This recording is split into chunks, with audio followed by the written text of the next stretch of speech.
So this 60-day potential deal or whatever, it has to be better, by the way, than the JCPOA, because if it is not, then I think that is a complete failure on Donald Trump's part. And Donald Trump has not shown us one bit that he has the leadership to actually produce something that is better. After months of bombing, escalating tensions, and repeated claims that Iran's nuclear program had been obliterated, Donald Trump now finds himself facing criticism from both Democrats and Republicans over a deal that could hand Tehran billions in sanctions relief. Critics argue Iran is walking away richer, stronger, and with more leverage than before, while supporters insist Trump is simply cutting his losses and avoiding a costly regional disaster. Before we get started, make sure to support the channel with a like and subscribe for more debates and political commentary like this. And look, we bombed them. The Iranians have been clear they want reparations for that. And now there's a vehicle by which they could potentially get it for a war that we started, which is kind of amazing to think about. But that's really what's being contemplated here. But even if we don't get to that, apparently immediately, according to this MOU, they get oil and gas sanctions waivers. They are able to sell their oil and gas on the open market in a way that they haven't for a very long time. That is going to net them tens of billions of dollars every single month. So the president, I think, what's interesting is that I think that he feels like he can say that it's been unconditional surrender, but then he also says things like this. This is more from Axios. He says, the only way I can get tougher is if I go in there for another 2 or 3 weeks and continue to bomb the hell out of them, right? But where does that get us? The Strait of Hormuz will not be open. He seems to know that more bombing is not actually going to help the situation, which is why he decided to just cut his losses. Feels like leverage to me. He doesn't want gas prices getting up to $5 and $6 a gallon. And the Iranians know that. Yes, they're being bombastic, by the way, but they also know they have leverage here. It's clear to me somebody was walking around the Senate with a thesaurus today because the Republicans found 8 different ways of saying this is terrible. Republicans, he's getting bad advice. This is appeasement, a colossal failure, very concerning. These are his teammates in the party. And oh, by the way, the House Republicans aren't in town, or we'd be hearing from dozens of them expressing their concern. This is a political mess. And if he wants to turn the page on Iran, he has just glued the book open for at least 60 more days. Well, the problem is he also doesn't have any options, and he's running out of options here, and he knows that. And what is very unfortunate is that Iran holds all the cards at this point, and they understand that they have the president and America in a very vulnerable position right now. Something that was supposed to last a few weeks is now lasting months, could last. Now he's saying that he could potentially now bomb them again. So this 60-day potential deal or whatever, it has to be better, by the way, than the JCPOA, because if it is not, then I think that is a complete failure on Donald Trump's part. And Donald Trump has not shown us one bit that he has the leadership to actually produce something that is better. There is not one part of this process whatsoever from the beginning, whether he is claiming he obliterated the nuclear program, which he absolutely didn't. He has not been truthful to the American people at all. And every step of the way, it has been a failure. And this is going to be part of his legacy moving forward. Let me play Mike Pompeo, the former Trump Secretary of State and CIA director. This is his assessment of the deal that Trump struck. There's also some things there that just don't make any sense to me. To somehow think that because they've written down on a piece of paper something they've promised for decades that they won't build a nuclear weapon, that's foolish at best. There's 3 M's, right? Mm-hmm. We now are going to say it's okay for them to have missiles. We're going to allow them to have money. The sanctions relief that we're about to provide them is going to give them billions of dollars, and they'll rebuild many of their programs. And so that's the second M. That's a mistake. And the third one is this idea that somehow there are Iranian moderates. There's no such thing. These are all radical Islamists. And so only time will tell how this agreement will play out. No one has been more emphatic about this idea that the Iranians have changed their ways than J.D. Vance, who's, I guess, supposed to be the chief negotiator here for the government. He has, in several interviews this week, really hammered home that he just believes that they've had a change of heart, They're ready to do things differently. They're ready to come to us and be a part of the global stage. And Mike Pompeo is pointing out that makes no sense. I mean, and that's what this whole deal is kind of predicated on.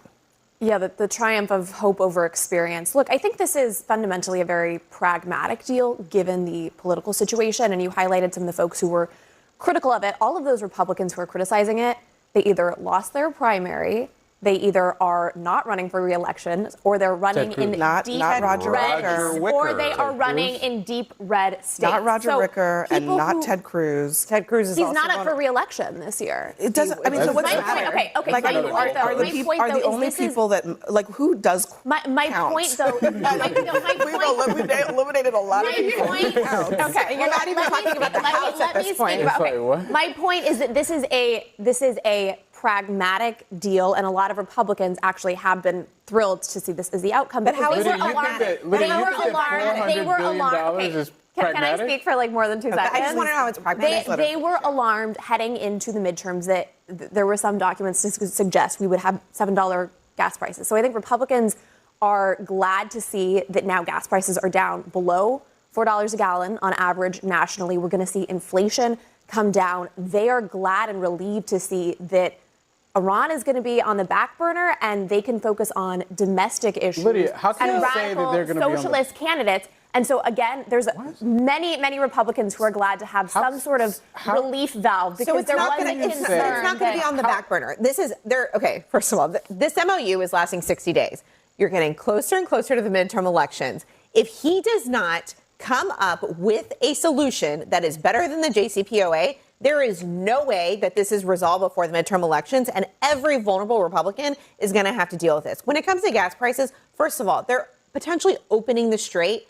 The Strait was not. It's open. We've heard that. Are we just going to ignore the $400 billion going to Iran? Like, are we just going to ignore that? On the Strait, we have been told. That's literally what it is. That is untrue. I want to ask you a question. Have we been told several times that the Strait will open? Yes, of course we have. And has it opened every single time?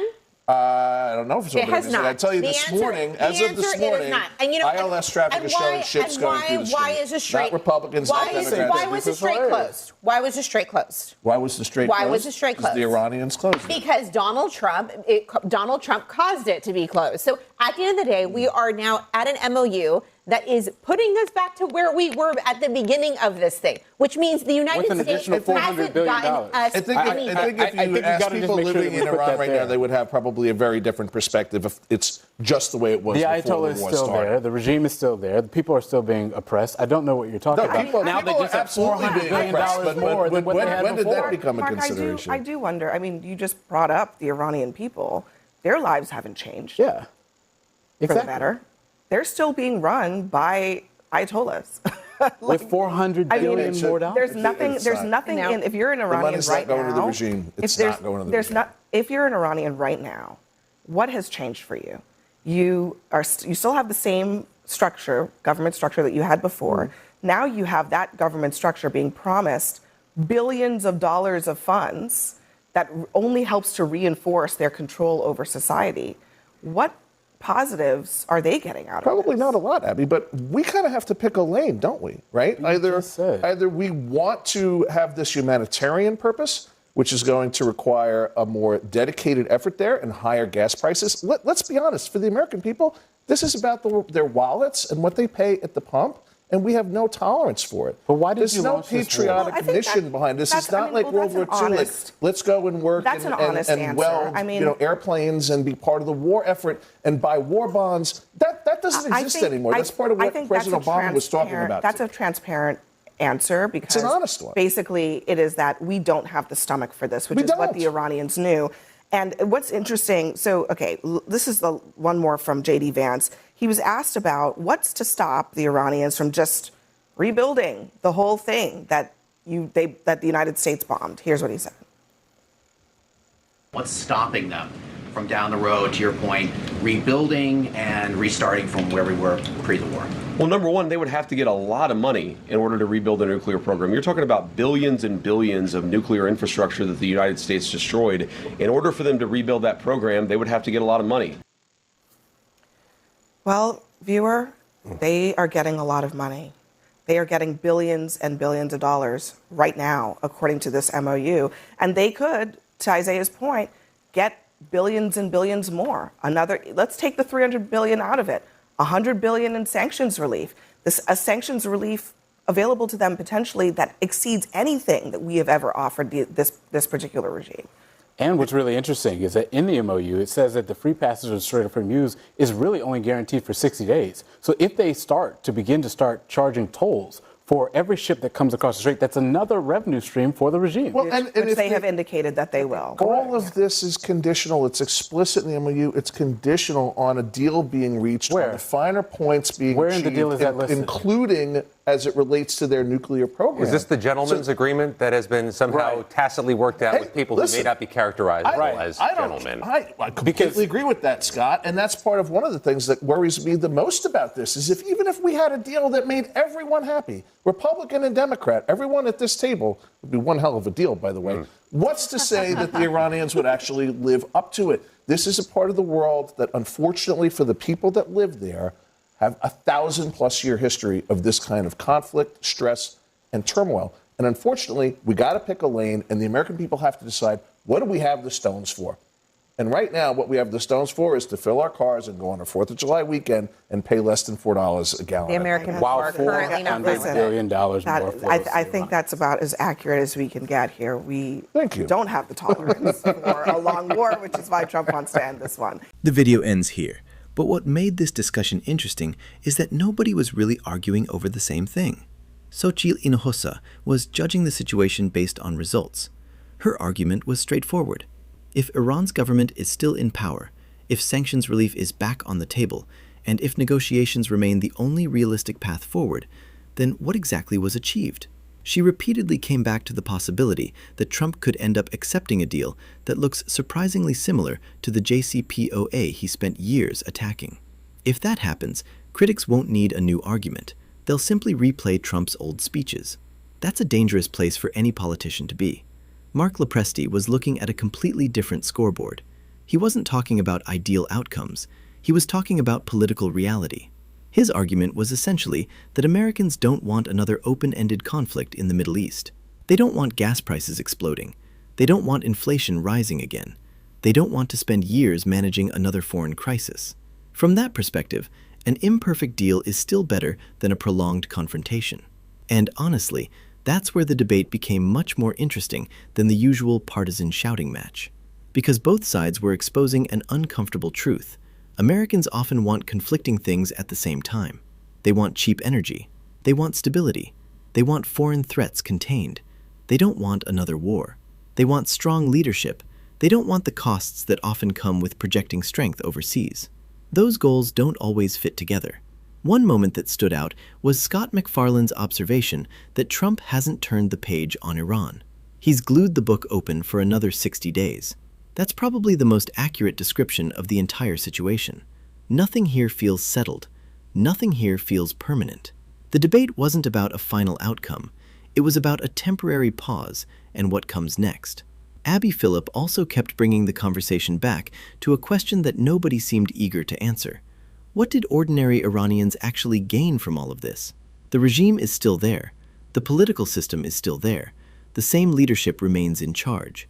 If sanctions relief arrives, much of that money will flow through the very government Washington spent months pressuring. At the same time, critics of endless intervention have their own question. What exactly was the alternative? More bombing? More escalation? More instability in one of the most important energy-producing regions in the world? That's the dilemma sitting underneath this entire debate. Risk versus risk. One side worries that Iran could emerge economically stronger than expected. The other worries that refusing a deal simply creates another cycle of escalation with no clear endpoint. And that's why foreign policy is so difficult. Military operations often have clear beginnings. Political outcomes rarely do. It's easy to announce that something has been destroyed. It's much harder to prove that a long-term problem has been solved. The most revealing part of this discussion wasn't the disagreement over Iran. It was how quickly everyone started talking about gas prices, inflation, elections, and public patience. For all the talk about geopolitics, the conversation eventually returned to the same place it usually does: domestic politics. A year from now, nobody is going to remember every argument from this panel.